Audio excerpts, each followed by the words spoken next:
ফাউণ্ডেশ্যনৰ যিসকল ছিনিয়ৰ বিষয়ববীয়া আছে তেওঁলোকৰ লগতে আজি এই গোটেই সভাখনত উপস্থিত শিক্ষক শিক্ষয়িত্ৰীসকল VDP মেম্বাৰসকল প্লাছ মোৰ মৰমৰ ছাত্ৰ ছাত্ৰীসকল মানে বহুত দিনৰ পিছত তিতাবৰলৈ আহিলোঁ আৰু তিতাবৰলৈ অহা মই সভাৰ বিষয়ে যি উদ্দেশ্য আছে উদ্দেশ্যৰ বিষয়ে কোৱাৰ আগত দুই এষাৰ কথা জাষ্ট এইটোৱে ক'ব বিচাৰোঁ মানে তোমালোকৰ নিজৰ জন্মস্থান হ'ব পাৰে কিন্তু হয়তো তিতাবৰখন মোৰ কাৰণেও মানে অতি মৰমৰ নিজৰ চাকৰি কালত প্ৰথম ইণ্ডিপেণ্ডেণ্ট পষ্টিং হিচাপে এটা সময়ত ইয়াতে আছিলোঁ তেতিয়া হয়তো তোমালোকৰ বয়স বহুত কম সৰু সুৰাতে এই পুৰণা কথাবোৰ জাষ্ট মনত পৰি আহিছিল এটা সময়ত মানে এই নআলি দিয়ে তোমালোকৰ ইভিনিং টাইমত অলপ দৌৰিছিলোঁ এক্সাৰচাইজ কৰিছিলোঁ কিবা কৰিছিলোঁ আহি পেলাই এনেকুৱা কিতাপৰ গেছ এজেঞ্চিটো দেখি মনত পৰিল হয় এদিন ইয়ালৈকে আহিছিলোঁ আহি পেলাই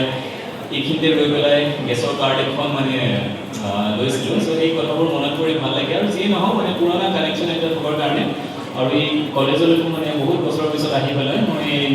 নিজকে সৌভাগ্যৱান বুলি ভাবিছোঁ আৰু তাৰ লগতে নন্দনা শইকীয়া কলেজৰো কিছু ষ্টুডেণ্ট মোৰ ওচৰলৈ গৈছিল আজিৰ পৰা দুমাহ তিনিমাহ আগতে বিশেষকৈ মোৰ হয়তো নাম এটা মনত আছে জিন্তু হাজৰিকা বুলি ষ্টুডেণ্ট এজনো গৈছিল কিবা প্ৰগ্ৰেম এটাত মাতিবৰ কাৰণে বাট আনফৰ্চুনেটলি মই সেইবাৰ আহিব নোৱাৰিলোঁ আৰু এইবাৰ আজি চান্স পাই মই পাইছোঁ নাই আজি যাবই লাগিব আৰু যি নহওক এই অপৰচুনিটিটো পালোঁ আৰু অপৰচুনিটিটোৰ মানে মেইন যিটো উদ্দেশ্য আছিল তোমালোক সকলোৱে গম পাইছা যে ড্ৰাগছৰ ৰিলেটেড আমি কেনেকৈ আগবাঢ়িব পাৰোঁ ষ্টুডেণ্ট লাইফতেই হওক বা তাৰ পিছৰ পৰ্যায়তেই হওক কিয় আমি যেতিয়া ষ্টুডেণ্ট আছিলোঁ বা স্কুলত পঢ়ি আছিলোঁ তেতিয়া মানে ড্ৰাগছ কি বুলি কওঁতে গম নাপাওঁ কি বস্তু হয়তো কেতিয়াবা কোনোবাই চিনেমাত কোনোবাই ড্ৰাগছ বুলি শব্দটো কৈছিল গম পাইছিলোঁ যে ড্ৰাগছ বুলি কিবা এটা বস্তু এটা আছে যিটো নৰ্মেল মানুহে পাব নোৱাৰে চুৰ ডকাইতি ক'ৰবাৰ পৰা কালেক্ট কৰি কেনেকৈ খাই নে নেখায় সেইটোও নাজানো শুঙে নে গোন্ধে সেইটোও নাজানো নে চিৰিঞ্জত লয় বুলি বেজি দিয়ে বুলি জানো তেতিয়া জাষ্ট ভাবোঁ সেই সময়ত যে স্কুলত পঢ়ি থকা কথা দেই মানে ড্ৰাগছটো ল'বলৈ যদি বেজি দিব লাগে চ' বেজি দিলেতো দুখ পায় তেতিয়া এনেকৈ দুখ পোৱা কাম এটানো কিয় কৰে মানুহে নিজে জাষ্ট মানে ক্লাছ 3, 4, 5 হয়তো তেনেকুৱা কথাবোৰ কিন্তু আজি সেই তেতিয়াৰ পৰা আমি স্কুলত পঢ়ি থকাৰ পৰা বহুত বছৰ পাৰ হৈ 20-25 বছৰ পাৰ হ'ল আৰু আজি অসমত চাবলৈ গ'লে মানে বিশেষকৈ বহুতকেইখন ডিষ্ট্ৰিক্টতে মানে ড্ৰাগছ অতি ইজিলি পোৱা যায় টু চাম এক্সটেণ্ট মানে বহুত জেগাত অতি ইজিলি পোৱা যায় কিন্তু এই ইজিলি পোৱা বস্তুটো মানে কি ধৰণে হৈ আছে এইটো ভালৰ কাৰণে হোৱা নাই এইটো একচুৱেলি বেয়াৰ কাৰণেই হৈ আছে